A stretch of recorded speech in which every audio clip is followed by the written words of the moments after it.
পরঞ্জয় গুহ ঠাকুরতা তিনি তার একটা লেখায় বলছেন যে এই যে চুক্তিটা হলো বাংলাদেশের সাথে আদানির, এটা যতটা না বাংলাদেশের জন্য অতি জরুরি, তার চেয়ে বেশি হচ্ছে মোদিকে খুশি করার চুক্তি, এবং তার চেয়ে বেশি হচ্ছে শেখ হাসিনা বাংলাদেশের ক্ষমতায় টিকে থাকবে, এই টিকে থাকার ফিটা আদানির মাধ্যমে মোদিকে পাঠানো হতো, যেটার আরেকটা নাম ছিল ক্যাপাসিটি চার্জ।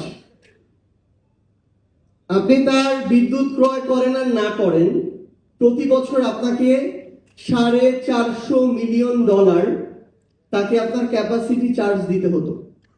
এবং তার চেয়ে বড় দুঃখজনক হলেও সত্য যে এটা যখন নীতি বহির্ভূত হচ্ছিল, তখন শুধুমাত্র ওই চুক্তিটা করার জন্য নীতিটার পর্যন্ত পরিবর্তন করা হয়।